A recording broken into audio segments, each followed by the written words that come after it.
আজ তন্ত্র মন্ত্র ও শাস্ত্রের গভীর গোপন রহস্য নিয়ে প্লিজ একটু বলবেন। আজ কিছু প্রশ্ন আছে, সেগুলো আপনাকে করব, একটু প্লিজ গাইড করে দেবেন। তো প্রথম প্রশ্ন এটা, এই যে মন্ত্র মানে কি, মন্ত্রের আসল উদ্দেশ্য কি? দেখো, মন্ত্র কিন্তু কোনো শব্দ নয়, এটা কিন্তু একটা মহাশক্তি। বিশেষ করে আমাদের হিন্দু ধর্মেও তো খুব মানা হয়, যা সঠিকভাবে ব্যবহার করলে কিন্তু জীবন বদলেও যেতে পারে, আবার ভুলভাবে যদি ব্যবহার করা হয় তাহলে কিন্তু জীবনে বিপদও ডেকে আনতে পারে।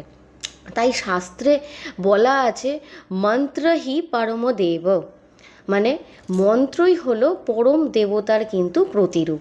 তাহলে মন্ত্রের যে আসল শক্তি কি, কারা মন্ত্র জপ করতে পারে, ভুল করলে কি হয়, আর কোন মন্ত্র জপ করা বিপজ্জনক, আজকে কিন্তু সেই সবেরই উত্তর এই ভিডিওতে কিন্তু আমি দেব। তো প্রাচীন ভারতীয় যে দর্শন, সেখানেও বলা হয়েছে যে শব্দই কিন্তু ব্রহ্ম, অর্থাৎ এই আমাদের সৃষ্টি, সেটার যে মূল শক্তি সেটা কিন্তু শব্দ। ঋগ্বেদে বলা হয়েছে, বাক সত্যম, বাক ব্রহ্ম, ব্রাক অমৃতম। ঠিক আছে, অর্থাৎ এই যে ওই বাক্য বা এই শব্দই কিন্তু সত্য, এই শব্দই ব্রহ্ম, আর এই শব্দই কিন্তু অমৃত।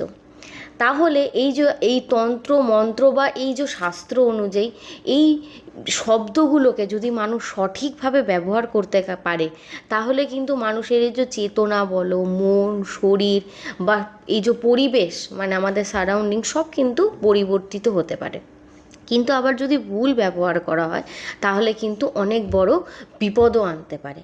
তো এবার আমি মন্ত্র মানে কি সেটাই আমি কিন্তু বলবো। ঋগ্বেদে যে সংস্কৃত শ্লোক আছে সেটার আমি বাংলায় অনুবাদ করে বলছি, যে এই যে এই শক্তি, যে মন্ত্রকে তো শক্তি বলে বলা হয়েছে, তো এই যে শক্তি আমাদের এই মনন থেকে, মানে আমাদের এই মন থেকে দুঃখ আর অশান্তিকে মুক্তি দেয়।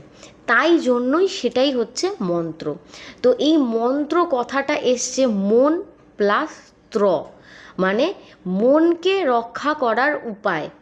মন মানে মন, আমাদের চেতনা, আর ত্র মানে যে আমাদেরকে রক্ষা করছে। তো মন্ত্র কথার অর্থই হচ্ছে মনকে রক্ষা করার উপায়।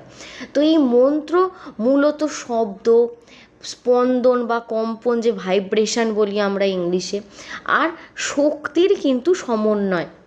তো প্রতিটা মন্ত্রে এমন কিছু ভাইব্রেশনস আছে, মানে বললে যেটা হয় সেটা আমাদের এই পুরোপুরি যে মন বা চেতনা, সেটার ওপর কিন্তু পুরো প্রভাব ফেলে থাকে। তো ঋগ্বেদ, যজুর্বেদ, অথর্ববেদ, সামবেদ, প্রত্যেক বেদেই এমন কিছু অসংখ্য মন্ত্র আছে যা কিন্তু আমাদের এই যে দেবতাগণদেরকে যেমন আহ্বান করি আমরা, মানে ডাকি আমাদের কাছে আসুন, এই যে দেবতার মূর্তিতে যে দেবতার প্রাণ স্থাপন করা হয়। এছাড়া আমরা রক্ষা কবচ হিসাবে কিছু মন্ত্র ব্যবহার করে থাকি। আমাদের জীবনে ধন সম্পত্তি, সুখ সমৃদ্ধি সব কিছুর জন্য একটা মন্ত্র আছে। আমাদের জীবনে সব রকম বাধা বিপত্তি সব থেকে মুক্তির জন্যও কিন্তু অনেক মন্ত্র রয়েছে। এছাড়াও আমরা জীবনে যাতে অনেক উন্নতি করতে পারি, শুধু অন্য সব দিক থেকে না, আমাদের নিজেদের আত্ম উন্নতির জন্য কিন্তু এই মন্ত্র ব্যবহৃত হয়ে থাকে। তো এগুলো কিন্তু বেদেও স্পষ্টভাবে উল্লেখ করা হয়েছে। তো আমাদের এই যে বেদের বা মন্ত্রের যে উদ্দেশ্য, তুমি বললে, আমাকে কোশ্চেন করলে, সেটার প্রথম উদ্দেশ্যই হচ্ছে আমাদের যে নিজেদের জীবনের উন্নতি বা আত্মিক উন্নতির, এই আত্মাটাকে যাতে ভালো পথে আমরা চালিত করতে পারি এই মন্ত্রের শক্তির মাধ্যমে।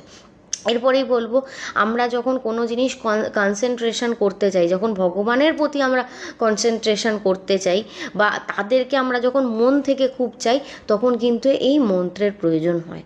তো এই মন্ত্র কিন্তু মনোসংযোগ বাড়াতে কিন্তু মেনলি ব্যবহার করা হয়ে থাকে। মন্ত্রের তাহলে আর একটা উদ্দেশ্যের মধ্যে মনোসংযোগ কিন্তু খুব বেশি প্রাধান্য পেয়ে থাকে। তারপরেই বলে থাকি যে মহামৃত্যুঞ্জয় মন্ত্র, নানা রকম আয়ুর্বেদিক মন্ত্রও কিন্তু রয়েছে। তো রোগ মুক্তির জন্য জন্য মন্ত্রের একটা অনেক বড় উদ্দেশ্য বা ইম্পর্টেন্স রয়েছে আমাদের জীবনে।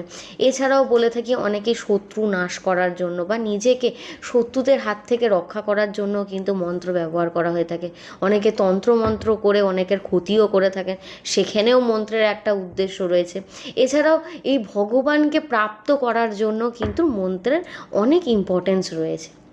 তাহলে পরের কোশ্চেন বলো, কি জানতে চাও? হ্যাঁ ম্যাডাম, পরের কোশ্চেন হচ্ছে এই হুম। মন্ত্র দিয়ে আসলে কি কাজ করা হয় এবং কিভাবে মন্ত্র কাজ করে এর সম্বন্ধে একটু আলোকিত করে দিন। দেখো, শাস্ত্রে বলা হয়েছে এই যে মন্ত্র আছে, এটা আমরা তো মন্ত্রে যে উচ্চারণ করি প্রত্যেকটার তো শব্দ, তো এই শব্দগুলো তরঙ্গের মাধ্যমে আমাদের যে ইউনিভার্সের শক্তি সেটাকে আহ্বান করে। ঠিক আছে, প্রত্যেকটা কিন্তু এক একটা মন্ত্রের যে শব্দগুলো সেগুলো এক একটা কোড।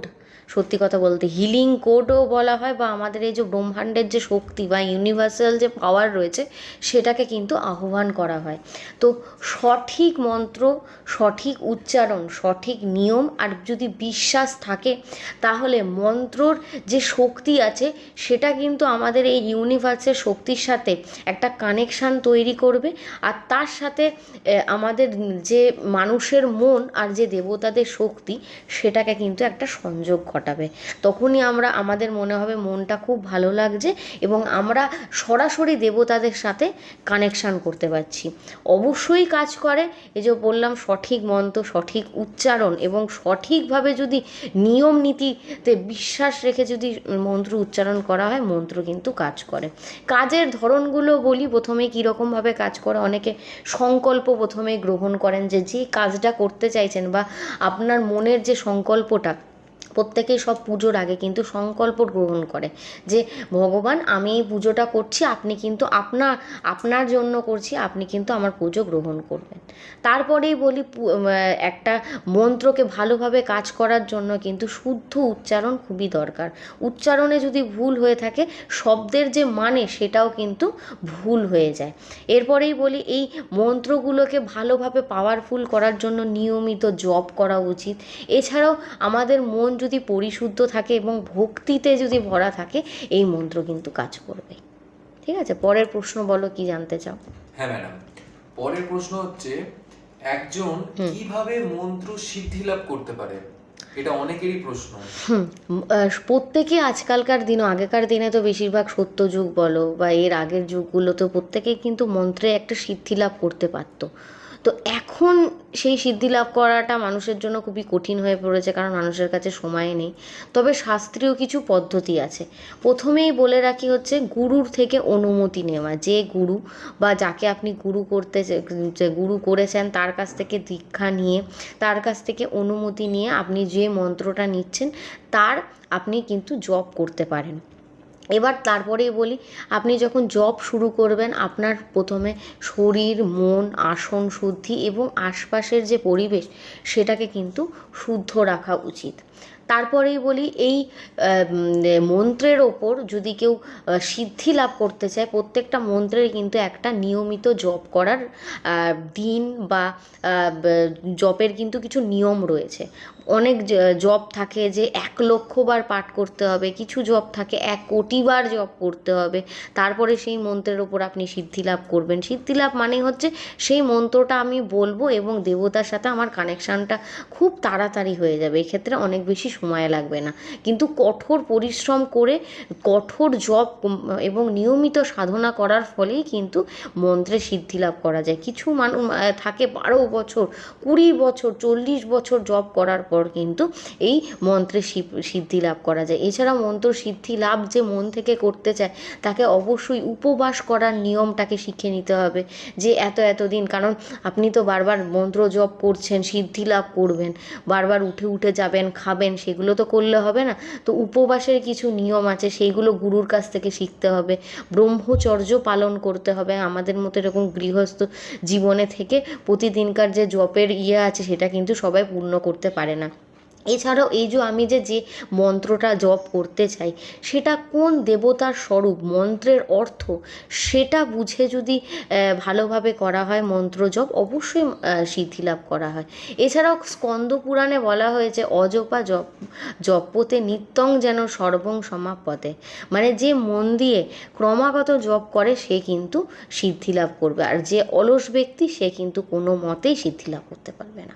এটাই হচ্ছে এর নিয়ম। পরের প্রশ্ন বলো, কি জানতে চাও? হ্যাঁ ম্যাডাম, আচ্ছা মন্ত্র উচ্চারণ তো সবার আলাদা আলাদা রকম হয়, সবাই আলাদা আলাদা রকম ভাবে ওটা উচ্চারণ করে, তো সঠিক কোনটা এবং যদি ব্যাঠিক করা হয় তাহলে তাতে ফল কি হয়?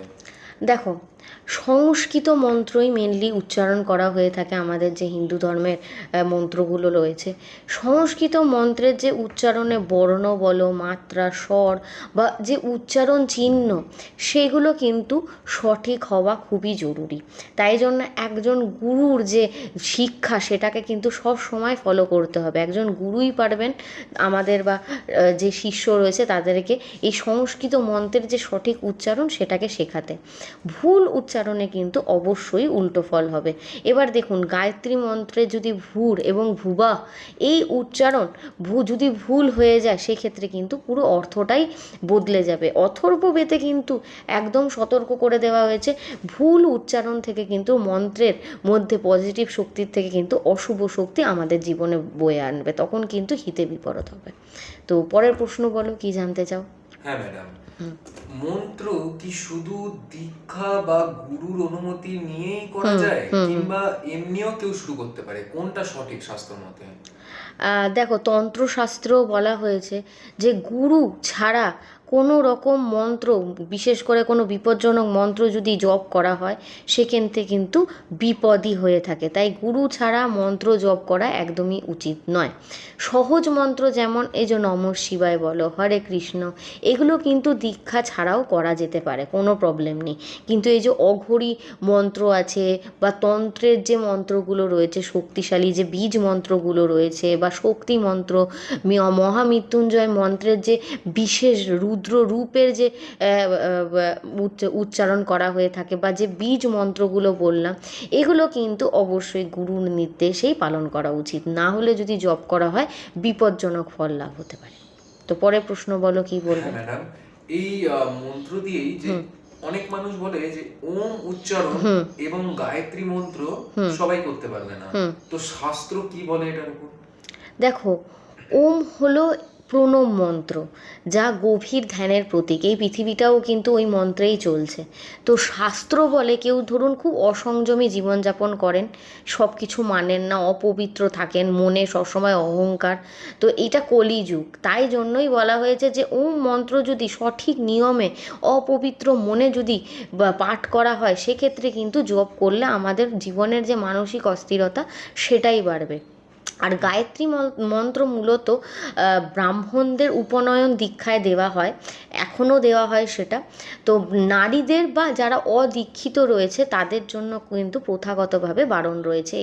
তো কিন্তু আধুনিক যুগে প্রত্যেকেই আজকাল জপ করে থাকেন, তো এটাই হচ্ছে নিয়ম। কিন্তু গুরুর নির্দেশে এবং দীক্ষা ছাড়া এই দুখানা যদি মন্ত্র করা হয় সেক্ষেত্রে বলা হয় আমাদের নারীদের ওপরেও কিছু প্রবলেম, মানে শারীরিকগতভাবে, বিজ্ঞান থেকে বলা হয়েছে শারীরিকগতভাবে যে আমাদের রিপ্রোডাকশন সিস্টেমে আছে সেটার ওপর নাকি একটা প্রভাব ফেলে, খুব গুরুতর রকম প্রভাব ফেলে।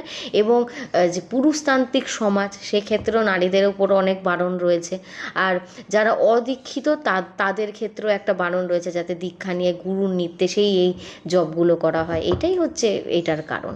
পরের প্রশ্ন বলো, কি জানতে চাও? ম্যাডাম, এবার হচ্ছে অনেক মানুষ আছে যারা অনলাইনে কিংবা অন্য কোনো জায়গা দিয়ে দেখে কোনো গুরু বানায়, যেটা গুরু অজ্ঞাত যে তার একটা ভক্ত কি তার একটা শিষ্য হয়েছে, জাস্ট অনলাইনে দেখে অনেক লোক মন্ত্র পাঠ করে, মন্ত্র নিজের জপ করতে থাকে। ওই মন্ত্রতে যদি কোনো ভুল হয়, যেটা হওয়ার সম্ভাবনা খুবই বেশি, তাহলে ওটার কি ফলাফল আসে?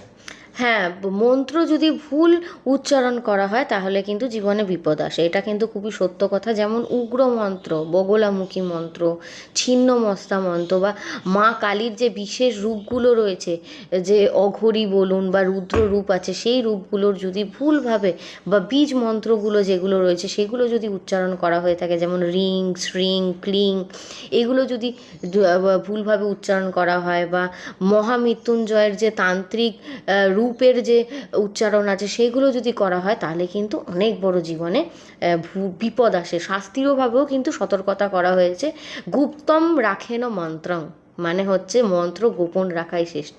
এবং কালিকা পুরাণেও কিন্তু বলা হয়েছে এই ধরনের যে মন্ত্রগুলো রয়েছে সেগুলো যদি গুরু ছাড়া করা হয় তাহলে কিন্তু জীবনে বিপদই বিপদ হবে। এটাই হচ্ছে কারণ। পরের প্রশ্ন।